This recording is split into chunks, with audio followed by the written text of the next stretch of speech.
Okay, cool. So we've got another question here around volume, but I think it does get at a different kind of angle. So the question is regarding sprint training volume, what's your opinion on adding additional reps until performance drops, i.e., one rep is noticeably slower than the ones before it, and calling the session at that point versus prescribing a set volume? And you touched on this a little bit, but I do think that this gets at like the aspect of how you're actually planning your training sessions. Like, you planning a set volume, or are you planning to essentially go until you see that drop off? For me, that's the art of coaching. I mean, I think we always prescribe for a certain amount of volume. And I think over the years we found, if we're going to do some accelerations, we're probably in the 3 to 6 range, but that's going to change all the time, based on different factors. Do we see fatigue? Do we see mechanical breakdown? Or did we run really fast? Did we see a PR, right? Like Charlie Francis model would say, if you PR, you're done for the day. I don't care if it was your first rep, because now you're potentially pushing the envelope for injury and all those things. And so you got to kind of hold your volume loosely of, program for it to still be a low volume, but be able to maybe even cut from there just based on what you're seeing.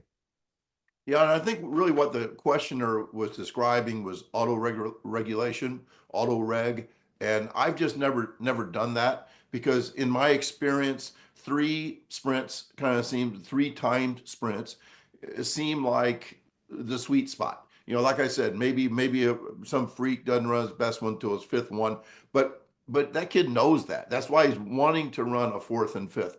Whereas some other kid doesn't feel right. He runs one sprint and says, "Coach, I'm done today." And I'm good, smart. And so I think we need to be careful.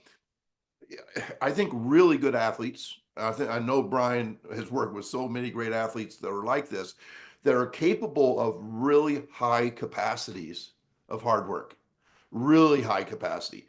And what I always warn coaches is, just because they can do it doesn't mean they should do it, because I think that there's some athletes have a lot of wear and tear. And I would love, if we have time today, to talk about Achilles tendon injuries. I've been thinking about this ever since Haliburton went down the other night. And I just think that a lot of guys have very old tendons.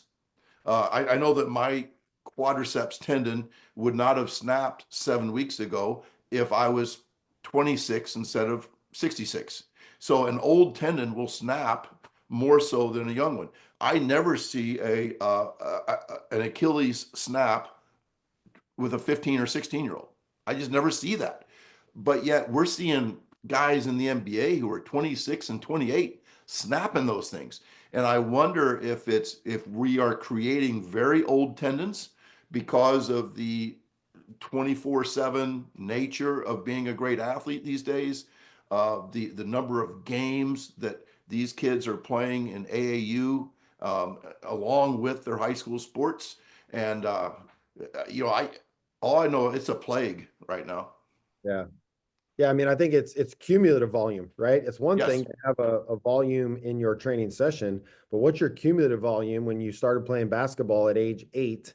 And to Tony's point, you play in all these games and tournaments and train and all the things. So by the time you're 25 or 26, your tendon age is probably a lot older than your birthday. So cumulative volume is always a thing that we look at too, for especially a group, that we're working with that might have a start and an end point of, how are we going to program for volume from A to B, not just, day to day. And professional athletes back in the day would actually let themselves get out of shape. Yep. And they would get eaten alive. Yeah. In today's sports world if a professional athlete came in 15 pounds overweight. Yeah.